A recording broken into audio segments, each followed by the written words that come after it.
આપ સર્વોને હેતપૂર્વક જય શ્રી સ્વામિનારાયણ। આજની સત્સંગ કથા વાર્તા નિજ મંદિર સાવરકુંડલા। આજની સત્સંગ કથા વાર્તામાં આપણે ચરિત્ર કથા અંતર્ગત વડોદરા શહેરના દલપત ભગત ને તેમના પિતા ભગવાન દાસની પ્રસંગ વાર્તા સાંભળશું। યોગીવર્ય સદ્ગુરુ શ્રી ગોપાળાનંદ સ્વામી અને સત્સંગની માતા એવા સદ્ગુરુ શ્રી મુક્તાનંદ સ્વામીના સમાગમને કારણે વડોદરામાં અનેક ભક્તો સત્સંગના રંગે રંગાયા હતા। તેમાં એક નાના ભક્ત હતા દલપત ભગત। તેમના પિતાનું નામ ભગવાન દાસ હતું। તેઓ પણ શ્રીજી મહારાજના અનન્ય ભક્ત હતા। શ્રી હરિજીની કૃપાથી દલપત ભગત સમાધિ સ્થિતિને પામ્યા હતા। તેઓ જ્યારે ઈચ્છા થાય ત્યારે અક્ષરધામ, ગોલોકધામ કે વૈકુંઠધામ જઈ શકતા હતા। તેઓની નિરાવરણ દ્રષ્ટિ પણ થઈ ગઈ હતી। એક સમયે દલપત ભગતને તાવ આવ્યો। તેની આયુષ્ય પૂરી થઈ હોવાથી શ્રી હરિજી મહારાજે તેમને દર્શન આપ્યા અને કહ્યું કે તારી આયુષ્ય પૂરી થઈ છે, તેથી તું મારા ધામમાં આવતો રહે, પણ આ વાત તારા પિતા ભગવાન દાસ કે બીજા કોઈને પણ કહેતો નહીં। આ પ્રમાણે કહીને મહારાજ અંતર્ધાન થઈ ગયા ને દલપત ભગત તાવથી પીડાતા હતા। તેથી તેના પિતાએ કહ્યું કે બેટા, અત્યારે તું તાવથી પીડાઈ રહ્યો છે, તેથી તું સમાધિમાં જતો રહે, તેથી તને શાંતિ મળે ને સમાધિ કરવાથી સર્વ પીડા શાંત થઈ જશે। તે પિતા ભગવાન દાસનું વચન સાંભળી દલપત ભગત તુરંત જ સમાધિમાં બેસીને પોતાના શરીરનો ત્યાગ કરી મહારાજ પાસે અક્ષરધામમાં જવા તૈયાર થઈ ગયા। તે જ સમયે શ્રી હરિ દિવ્ય વિમાનો લઈ મુક્તોને સાથે લઈ વડોદરા આવ્યા ને દલપત ભગતને દિવ્ય દેહ આપી પોતાની પાસે બેસાડી અક્ષરધામમાં લઈ ગયા।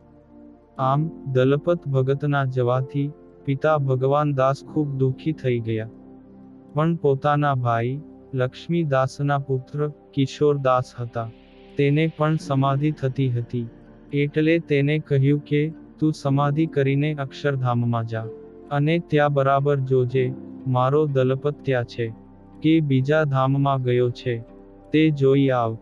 એટલે તુરંત કિશોરદાસ સમાધિમાં બેસીને ધામમાં ગયા અને ત્યાં તેમણે દલપત ભગતને જોયા ને બંને મળ્યા। ત્યારે દલપત ભગતે કહ્યું કે અહીં તો સુખ ને કેવળ સુખ જ છે। શ્રીજી મહારાજના દિવ્ય દર્શન કરવાથી તો તૃપ્તિ થતી નથી ને મારા પિતાને વિશ્વાસ આવે તે માટે જે ગુપ્ત વાતો થયેલી છે તે તેને કહેજે, એટલે સાચું માનીને મારો શોક મૂકી દે। પછી કિશોરદાસ સમાધિમાંથી જાગ્યા અને ગુપ્ત વાતો કરી, એટલે ભગવાન દાસે માન્યું કે મારો દીકરો દલપત અક્ષરધામમાં ગયો છે।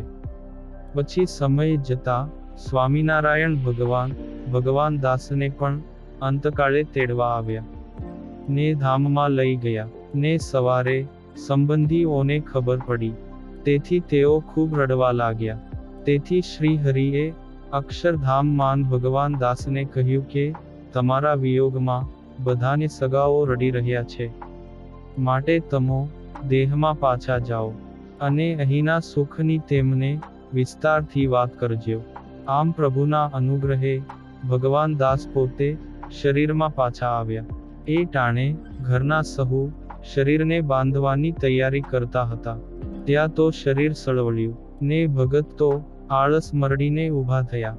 પછી અક્ષરધામના સુખની સૌને વાત કરી અને થોડા સમય બાદ ફરીને તેઓ બોલતા ચાલતા સહુને છેલ્લા જય શ્રી સ્વામિનારાયણ કહીને અક્ષરધામમાં જતા રહ્યા। આ પુનિત પ્રસંગ આજે યોગીવર્ય સદ્ગુરુ શ્રી ગોપાળાનંદ સ્વામીના જીવન પ્રસંગોમાંથી સાંભળ્યો અને હવે પછીની કથા વાર્તા આપણે આગળના ભાગમાં સાંભળશું। અત્યારે આપ સર્વોને ભાવથી જય શ્રી સ્વામિનારાયણ।